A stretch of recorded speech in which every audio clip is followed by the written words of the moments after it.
Okay, so this is what I'm trying to explain to you. So here's a rim, right? Because you can reuse them as long as they're not completely rusted up in there. I mean, maybe a little teeny weeny rust if you're desperate because you'll have no rims, okay? But once they get rusted, you can't use them. Good for arts and crafts, that's about it. Okay, so when you put them on, because you're reusing them, right? Now you see this one here? It's somewhat screwing on, not too bad. That one itself even is starting to buckle, okay? Sorry, wandering eye. See, do you see how that is? Fairly smooth, right? Now watch this one. First of all, there's resistance. I can feel it. Did you see how that? Do you see how it's going on an angle? Watch it pop. Watch it pop. Do you see how it's on an angle? Right? So, as it's unscrewing in the canner, it could be very well catching this and making it. So there's different variables, right? Why something would do that. Don't let it distract you from doing what you need to do. If you decide to do this stuff, it's still well worth it in the end. This chili is delicious. No regrets. Will I do it again? Well, first of all, I don't need to at this point, right? And but after these run out, yeah, probably. I probably will, because I think these are going to be a success in the house in terms of people who want to eat it. And, you know, you have a choice of either using more sirloin meats, round roasts with little fat that you grind yourself, or put in as cubes, or you can fry your hamburger meatballs, and then to do a second degrease, you can boil them in a pot of water for a little bit, and then away you go. Okay, so if you look at this water here, it's pretty clean. So in other words, nothing escaped from the jars, right? So chances are everything's going to seal. Whereas with this batch, right, something escaped because we've seen it in the water. And because it had the fiber with it, right, it couldn't seal. So that's probably why those two jars didn't seal. Whereas these ones, I can almost guarantee you they're all going to seal because nothing really escaped. So now I'm going to move this over and do it again. Hold on. Okay, so this is what's left. This is for Andre and I, okay? And then this is what I did. So far, so good. Another 7 jars. We've got the 5 big ones. I'm wondering if them being this size is because, I don't know. Because these ones didn't have an issue, right? It's hard to say. Anyway, it was in the food processor for 90 minutes. Grab it by its rim. You can pick it up. You can see that. It's sealed. Okay? When I was at that store, I got some pepper. You can see it was in a big bag. And then mustard seeds. I like mustard seeds. So that right there for mustard seeds was under $6. I don't know what I paid for the pepper, but anyway. Hold on. Okay, so it's next day, December 4th, right? Obviously, I had a little sleep there.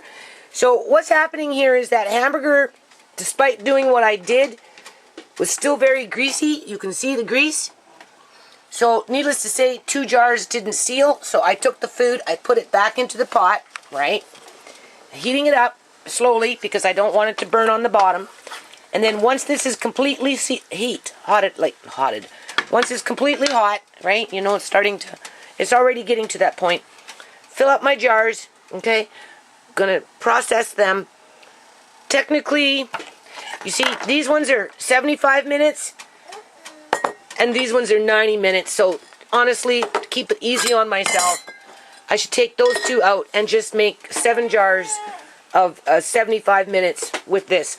Now, what I could have done, people, is I could have boiled the hamburger after the fact. Okay, if you're trying to degrease meat like that, that's one way of doing it. You can fry it, and then after the fact, you can boil it in a bit of water, right? And that would have taken out more grease, right? Obviously more flavor, you know, but okay.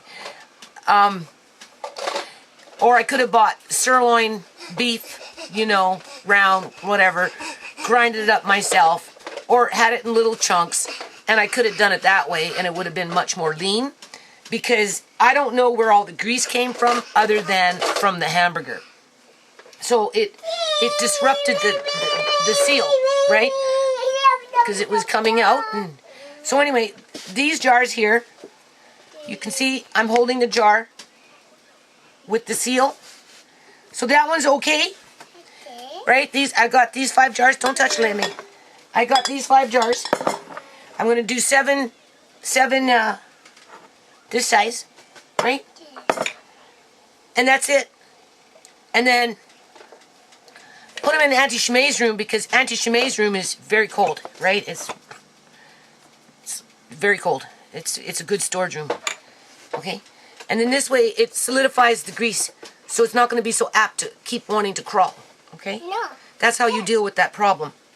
And of course, put paper underneath your jars, white paper, so that if something should pop or whatever, you're going to see at the bottom when you pull up the jar, right? It's much more easier to detect.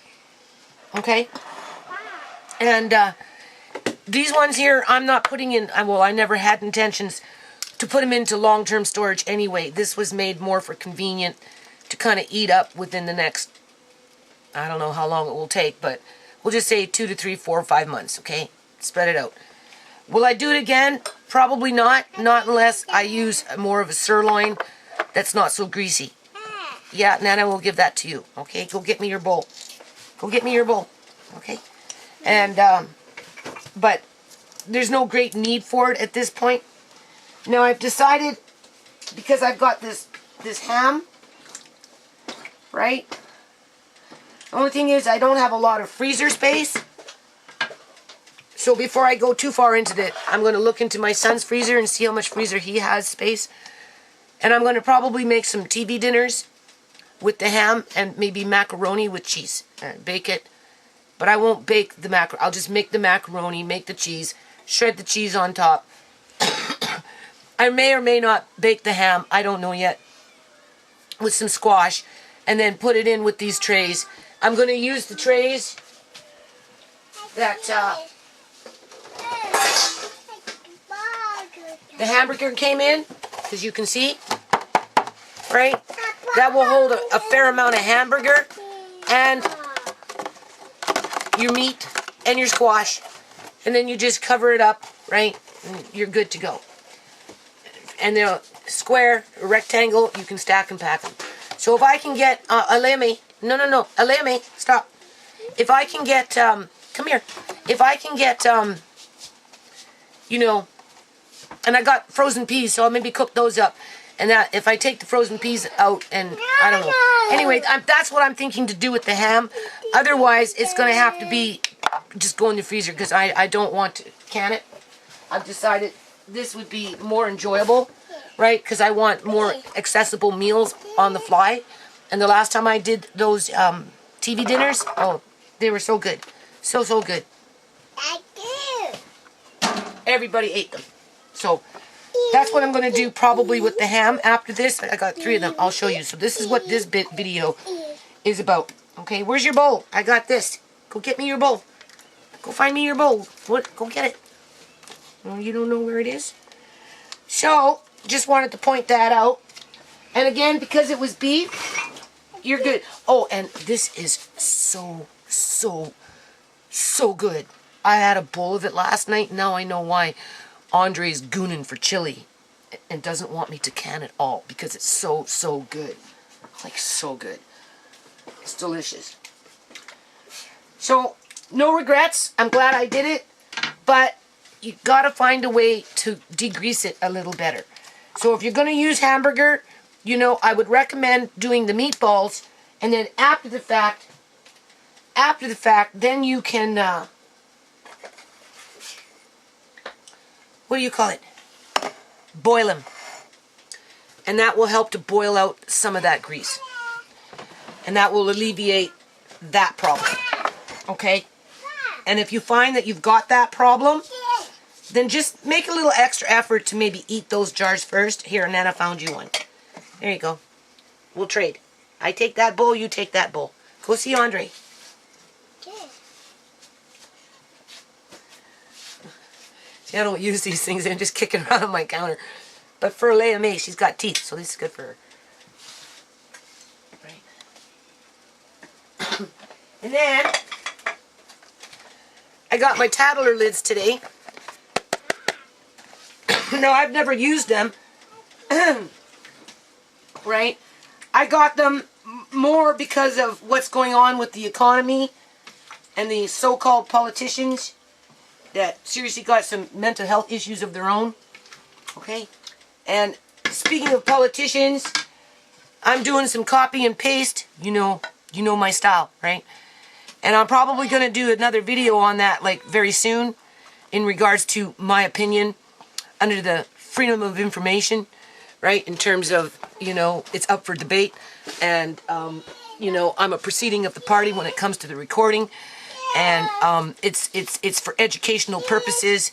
And, yeah, what do you want? What did you do? Did you drop it? You want a new one? Here's a new one. There you go. Okay, go eat. Go see Andre. Andre will help you. Andre, help her. Help her, show her with the spoon. Here, go see Andre. He'll show you. Anyway, so I got 2 boxes for now. Okay? These are reusable for a lifetime. So over the course of the year, right, in light of what I do, I'll order maybe every 2 months or something like that. Because they come from the States, so everything's more expensive, right? Every couple of 2 months or something, I'll order 2 or 3 boxes. And I'll just get myself a little stash. So that, if for some reason canning lids disappear because our politicians are trying to starve out the general population, right? Those ones that don't comply, right? And submit and agree to becoming more of a slave to their doctrines. Right? I don't know. Maybe I can barter with them. Right? So, that's what I'm going to do, though. I'm going to order a couple of those every couple of months and just stockpile just in case.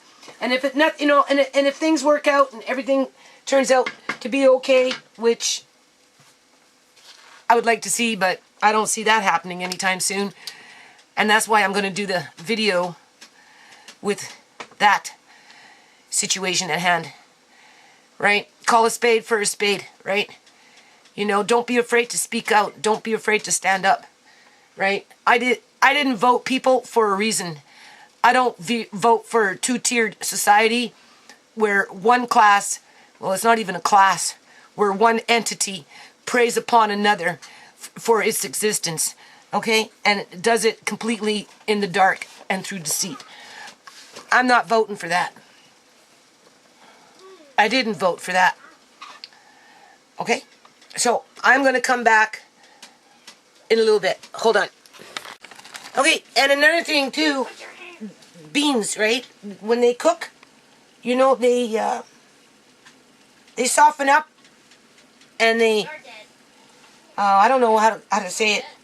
They, what is it called? They get a pulp to them, right? When they start softening up, right? So, that makes it fibrous as it's going up versus just liquid going up with maybe a bit of grease. You're also getting fiber from the bean going up, and then with the grease, and it's getting up in underneath the rim where it seals, right? Where's my lids? Oh boy. Where did I put those lids? Can't see in here, people. Where's my lids?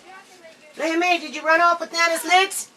How come Nana can't see her lids here? Oh, here they are. That fiber, it gets along where the red is in here, right? So that's kind of what makes it so that it doesn't seal. That's why, if you notice, when I had this in my hand, okay, if you notice, right, I'm grabbing it from the rim. Do you see how I'm grabbing it from the rim? From the actual lid itself? Pretty much. And it's, right? That's how you can kind of know that it's sealed, right? So just keep that in mind. I mean, you want to do it that if it drops, it's not going to all over things outside of where you want it to drop. And you don't have to lift it up very far. And then when you wash your jars, because they are greasy, okay, you're going to have to take it under the tap. We'll put it in the sink with warm soapy water, just lukewarm, right? Soapy. So the grease, the soap cuts the grease. And take a toothbrush and gently, just right up along the rim where it meets the glass, and rinse it out really, really well, right? That helps too, right? And all in there with your toothbrush, right?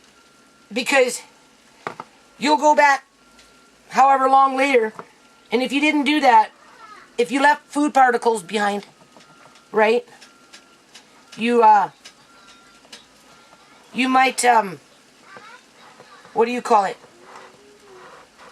miss something, and then it will oxidize, and it will confuse you in terms of you won't know if it popped or it didn't pop because you see something there. When in fact it was probably you just didn't clean it good enough, and over a period of time it oxidized.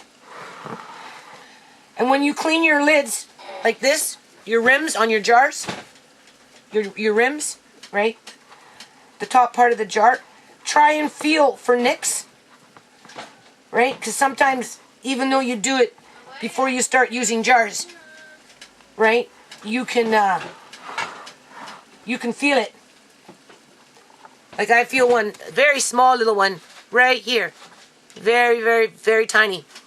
And it's on the inside of the jar. Is it going to make a difference? I don't know. But for what it's worth, I'm going to change this jar. It's that simple. Hold on. Okay, so I've got our vanilla extracts in a box. You can see that. Now, I could go as far as open up another bottle, but this is my bartering booze, right? And in case something really bad happens, earthquake comes, blah, blah, blah, blah. Right? I don't know. I got to turn this down. It's rising up fast. And, you know, you need it for wound disinfection or whatever it is. This is 750 mils. It was enough to basically do 2 jars, right? Where this one is 1.14 liters. So I don't really want to crack it open. So I think what I'm going to do is I'm just going to put these 2 jars in here for now, right? Because I've got the beans. You see that. I could simply open up this one and do those 2 for another 2 years, right? I wouldn't open up this one. I'm watching this. You can see it's climbing, and I've turned it down to 4. Anyway, I wouldn't open up this one because there's like something like 25 of them in there, and you know, until I know what I'm going to do with them, in terms of what I'm going to do with them, I don't want to break the vacuum seal, right? But this one, I would consider opening it up, because I can always order 1 or 2 more if I want, right? And just top off these 2 jars. So I'm in the market to go out and buy at least 750 mils of something, whether it's spicy rum or whether it's straight up vodka. I don't know yet. When I get there, I'll look for something on sale, and then I'll make that decision, right? And then when I do that over the next couple, 2-3 weeks, right, that's when I'll top off these 2 jars, and then I've got a full case. Do you see that? Right? And of course you have to turn them upside down every day for the first, I don't know, 2, 3, 4 weeks, and then once a month after the fact. Okay? For how the duration of whatever, right? And like these 2 here, if I wanted to, I could make them really strong. I don't know. I'm not too worried about it, okay? I think I did a good job considering all things said. Now, I washed these. Okay, and you see I'm clearing off my little teeny weeny counter here. Okay, so I washed these, took a toothbrush to it, right? You know, I don't spend like hours and hours on it, but now the other thing that could result in something not sealing is that your lids could be compromised. So if you're going to start getting into reusing your lids, okay, just keep that in mind.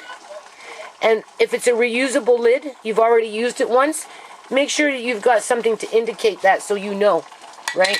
These ones don't look like they've been reused. However, I do want to mention, it's just something that I'm somewhat noticing. This one doesn't fit, okay? But when you take your rim,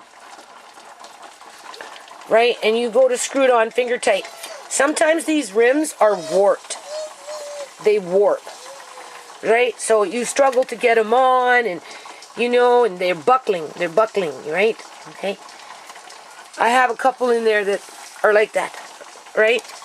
So whether that makes a difference when it comes to this stuff, I don't know, because as the heat is going through the canner, right, is pushing everything up in the jar, and if your lid is warped, not lid, this, your rim, right?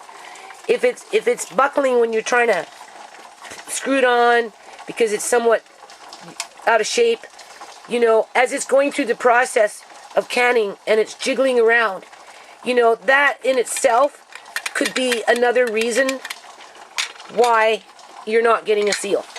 But in this case, I think it's a combination of several things. I think grease is one.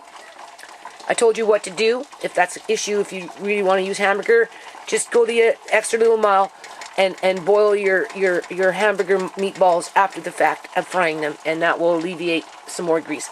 2, the beans, you know, they soften up and they get fibrous. The fiber binds together, and then as it's being pushed up, it gets underneath into this part, and that could be another reason why your jar isn't sealing. As well as if you've got a rim that's compromising the pressure on the lid to the glass, and this itself, because it's, you know, buckling, right? You know, do you see how if you were in a canter and you were at high speed and things were escaping, and if this itself wasn't moving nicely, right? Okay, I'll see if I can find one. I'll show you. Hold on. Okay, so now it is December 4th, December 6th, December 5th, December 6th. Now it's December 6th, 2020. So basically, I'm done this. Now, when I did 14 jars of this, right? 1 jar didn't seal for whatever reason. I had 2 jars that didn't seal for whatever reason. Honestly, that's very unusual. Okay? So, of course, I'm in my mind, well, what's going on? Right? Ooh. So, anyway, the 1 jar that didn't seal, I ate it yesterday. And what I found, okay, after it was canned, people, if you look at it, do you see what, I don't know, just hold on a minute. Okay? Okay, so anyway, I'm back. Let's see if we can talk about this. All right. Now, the jar that didn't seal, this size, I ate last night. Okay? And if you were to compare this in terms of the way it looks, okay, to what's in the pot still, what I'm noticing is this is thickened up quite a bit. Okay? It's not really moving. Oops, sorry. If you notice, not really going anywhere. So the only thing that I can contribute around that is the beans help to thicken up the tomatoes. Okay? Now, what do you call it? When I ate that chili yesterday, well, last night really, that, what do you call it?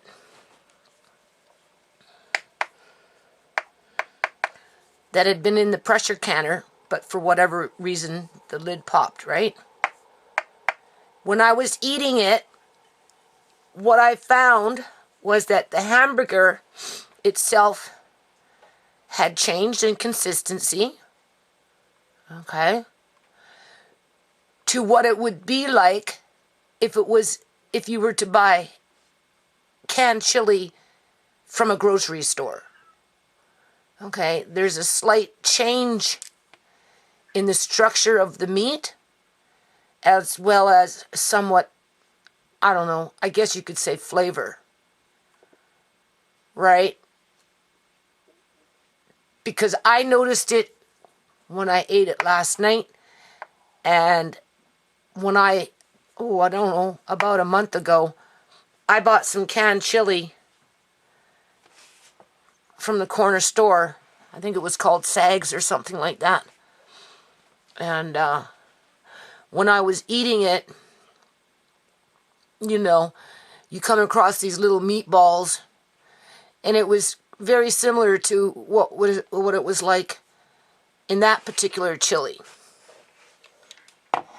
But it's really thickened up in here, like a lot. Now it is moving.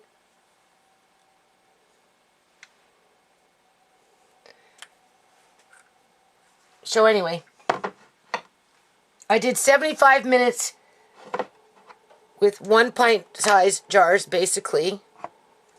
Okay, do you see? All right. So, time-wise, it should be okay. These ones I did for 90 minutes, right? This one's a little more runnier.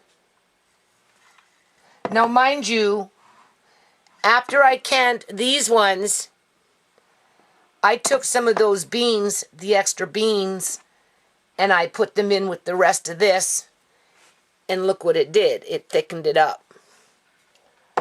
Because the bean absorbed itself into the tomato sauce, which I don't know if it's necessarily a good thing, right, in terms of heat traveling through it. So, beans are somewhat starchy, but they're not like a flour, right? They're not a milk product in terms of, like, you know, having heat travel through, or they recommend not to can milk products, although people do, right? They do canned cheese, they do canned butter, you know. So anyway, hold on a second. Okay, so I'm done that. Would I do it again? Well, it depends. I kind of want to. However, I think I would be more cognitive to not put as many beans in terms of where it's going to thicken up the sauce, right? If I had to say, how would I do it differently? Okay, you kind of want it a little more saucy, okay? Just for that heat to be able to travel through. Okay, now mind you, you can take meat, straight up meat, raw, or whatever, put it into your canner, your jars, and then put it into your canner, and it goes through. You know, depending on what it is, like, you know, you use normally 1 inch chunk or so, depending on if it's raw or cooked, right? Meat with liquid, right? You have to have the liquid if it's cooked, non-liquid if it's raw, because the raw meat releases its own juices, right? You can do chicken legs with the bone in a jar and whatnot, right? So the idea is to have it just a little like that, okay? Versus maybe too much bean in it where it's going to thicken it up. Because here you can see it's thickened up. Because the second batch I added in the extra beans. Okay? But the rule of thumb is to heat it up, cook it for 10 minutes, right? At least, right? Don't boil the shit out of it for 10 minutes, but bring it to a boil, get it boiling, and then turn it down. And you could put a lid on it, or you can add water as you go just to... But what you're going to find, though, is it's going to deteriorate. So, in other words, if I was to make this jar, yes, I can eat straight out from the jar after I cook it in a pot. But I think based on the last jar that I just ate last night, because one didn't seal, if I had extra meat on hand or something, you know, vegetable or more bean or something, like definitely more hamburger, right? Fried outside in a separate frying pan and then combined in with your existing jar. Okay, if you wanted it to be more like a chili versus, you know, again, this is getting kind of pasty in here, right? It's losing its shape through the second cooking process. Okay, because you made the chili, you cooked it, right? And then you cooked it again with your processing the jar. So it thickened it up, right? And instead of using hamburger, I would use what is it called?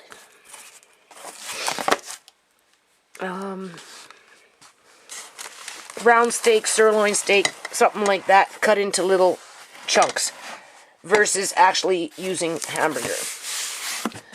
Unless, of course, I was to make the hamburger very spicy, but then it would probably leach into the food anyway through the canning process.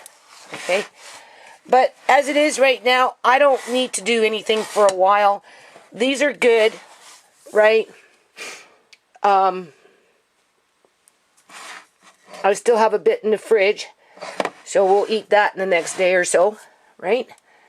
And then we'll just see how it goes. I'll take them down into Auntie ShaMay's room, which is very, very cold because of the way I've set it up down there, which will be good because it will just congeal any grease that may want to climb, right?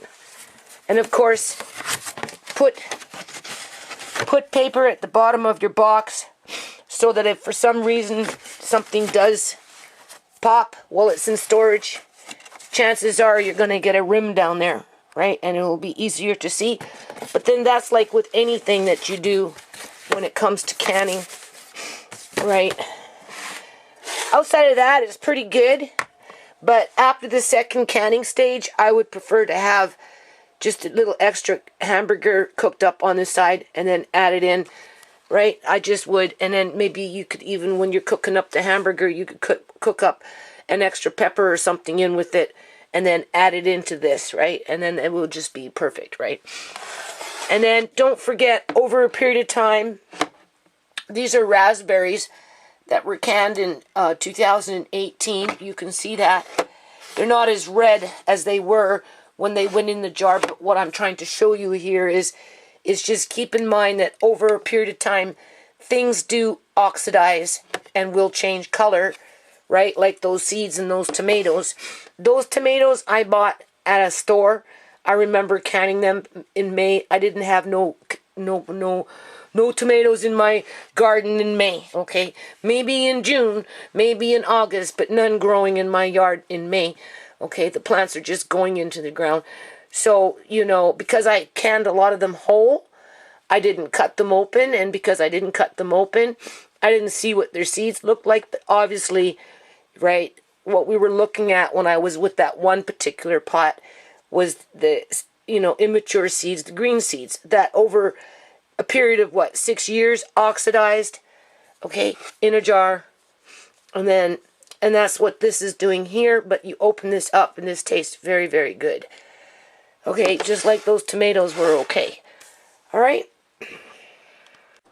Okay, so before I finish this video, if you remember, I mentioned that I got some ham, half price, so that was like $6.75. That's a lot of meat for $6.75, and so on, because those were 50% off, right? I'm pretty sure that's how it worked out. It was $3 off each, so almost 50% off, right? And then I got that on sale too. So what I'm gonna do now is I'm gonna freeze one. One I'm just gonna freeze as is, and I'm gonna bake two. This is how I'm gonna do it. In a roasting pan. The chicken can go in the oven. These are the containers that came with the hamburger. Obviously they're food safe because they're coming in from grocery stores. So what I'm going to do is, with one ham, I have 6 containers. I'm going to cut them into 6 pieces, right? Each container gets 1 slice of ham. And then the rest, I think I'm going to do macaroni with cheese. And I've got some peas downstairs that I might cook up and then just put a bit of peas as well, right? And then cover them up with some tin foil and put them in the freezer. And then you have TV dinners, which when you want to eat, you take it out of the freezer, you let it sit for a little while, and when it's loose, right, or if it pops out, you just put it into a frying pan with a little bit of water and you heat it up with a lid on, and it's really, really good. That's what I'm going to do with this. These are my little jelly jars. I'm getting ready to start going into my sewing room soon and get them in the mail. As you can see, I'm slowly but surely clearing off my counter here. So, hold on. Okay, so every day, right, you hear more and more how there's like going to be global starvation. 270 million are on the brink of it right now across the world because of the disruption in the food supply with countries like China going outside of their own country and buying up whatever they can from other countries like Brazil and places like that with soybean, and you know, they're buying it up, right? For whatever reason. So lots of people are going to start dying, I think, in the up and coming year. Of course, we're not going to get the full story on it, right? You know what I mean? Just like we're not getting the full story of what's going on in the United States with numbers of people that are going hungry and going to start losing their homes if they haven't lost it already. Because these personal stimulus packages are drying up.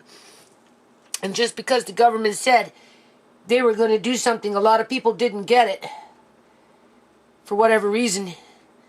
Backlog, red tape, misunderstanding, lost files, just the whole 9 yards, right? So anyway, no regrets for what I do when you hear stuff like that. And being that soybean is on the brink of disappearing. Not that I eat a lot of soybean, because I don't. But it kind of makes me want to go out and buy more wheat. But I'm not going to. Not right now, anyway. I'm trying not to worry about it. So basically, this is what I've done. I got butter on my finger. So I put 2 hams in a roasting pan. Right? You can see that. Okay? And then I'm going to cook up some of this squash that I bought a while back. There's the chicken. Andre likes chicken. I'm going to cook these up. I'm going to start boiling up some macaroni before I put these pots away. My son took my other pot downstairs, so hold on. Okay, so basically I just put a bit of seasoning salt on that, because it should have its own flavor, and a little bit of brown sugar, okay? I'm not getting too fancy with this right now. However, after it's cooked and it's cut, I may end up making a bit of a maple syrup with brown sugar glaze and just pour it on top before I freeze it. Just keep that in mind. I'm debating, right? And then I put the brown sugar with the little bit of salt and butter on the squash, obviously, right?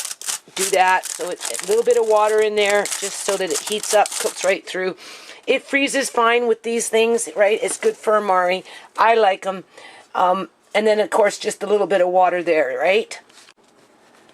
So basically what I'm doing now is I'm putting everything away when it comes to canning. Okay? So I like to keep everything with where it belongs in terms of instructions and that kind of stuff, so that when you need it, you know where to find it, right? So for a while there, I lost those instructions, and I didn't like that, but I found them, so now I'm putting them back inside the canner. All right, just cleaning everything out, letting it dry. But before I put it completely away, I just want to point out to you that they say once a year, but I don't even know if I'm going to be able to do this, honestly. Because one, I don't live in the States, right? And, but I'll have to look around. What you want to do every now and then, which I might do, if I can find a place to do it for me, I'm going to get this checked, okay? You send it off to university, someplace that they can check to make sure that it's working correctly. They recommend that you do that before every canning season, just to be sure.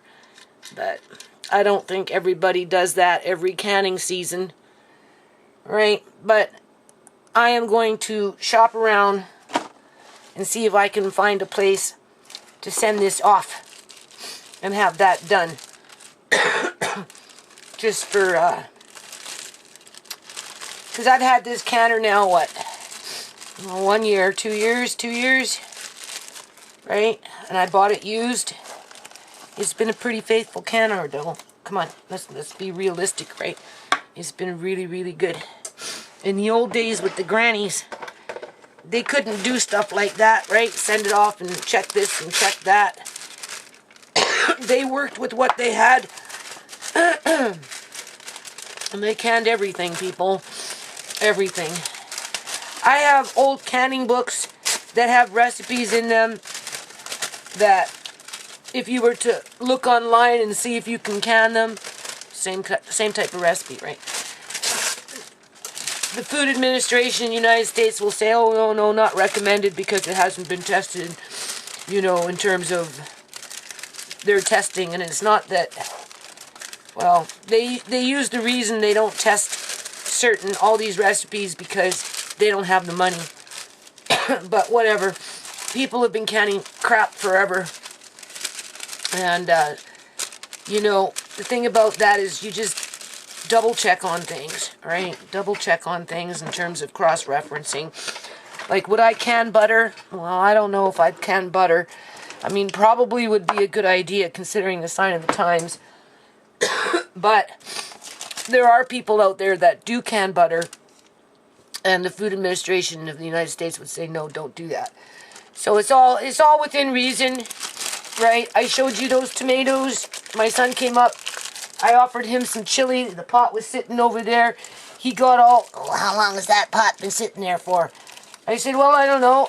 I was up till 6 o'clock this morning, 4 o'clock in the morning cooking, right? And then, you know, I got up at 9:30 and was back at it at 11, and I had just put jars in, so I had to move that over there as the jars were cooking, and, you know, I explained that to him, and he got all, and I'm like, no, like, whatever, like, you know, don't talk to me when you leave your condiments that you're not supposed to out on your counter in terms of, like, food poisoning, right? And then I mentioned it to my daughter, right, in terms of, like, you know, how my son was getting kind of fickle with me on it, right, a little bit, because the pot was over there, right? And I explained to him, you know, it's fine, you know, blah, blah, blah. And, you know, I reminded him that he's the one that leaves things out on the counter more than I ever do, that's for sure.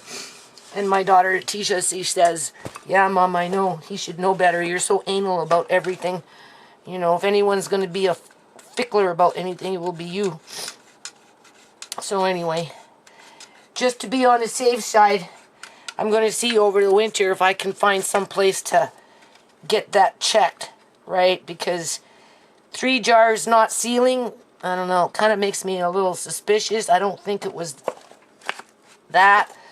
I think it was just the type of food.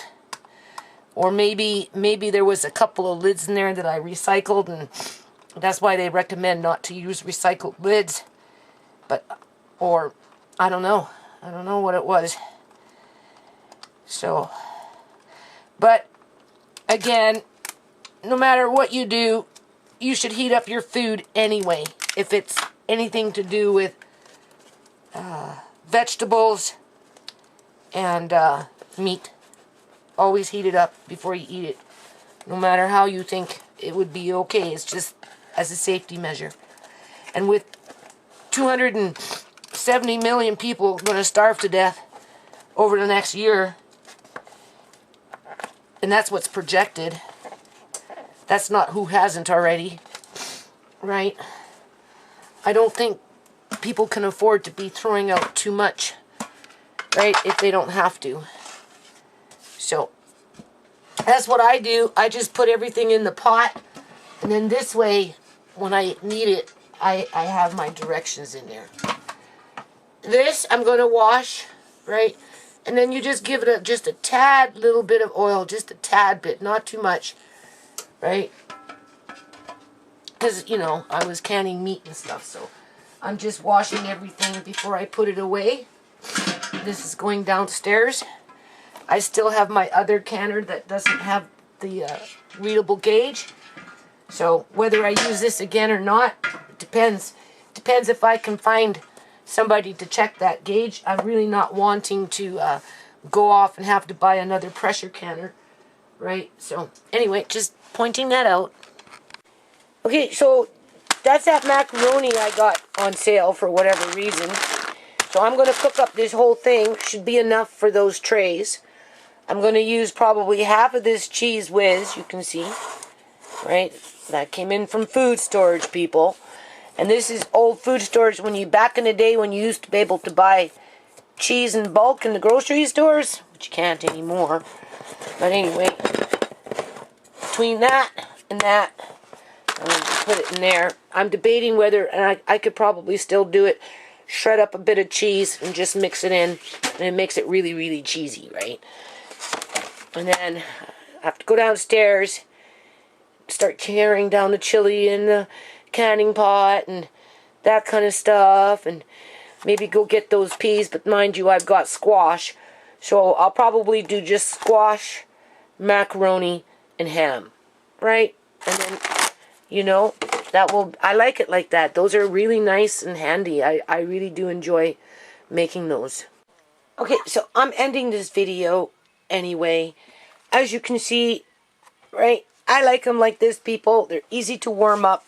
Just put it in a frying pan, empty it out, obviously out the container, just a tad bit of water, and heat it up. And when this macaroni starts to heat up, it crisps up, and boy, oh boy, is it ever good. I left a little bit out to fry. Still have that one in the fridge that's, you know, needs to be, just go straight up in the freezer. This will be used for sandwiches. Maybe I'll do a egg omelet. Who knows? Or maybe I'll make more macaroni, right? Maybe tomorrow or the next day. And then we've got the chicken. But basically, I just wanted to show you that. So now you get some tin foil and you throw them in the freezer and you're good to go.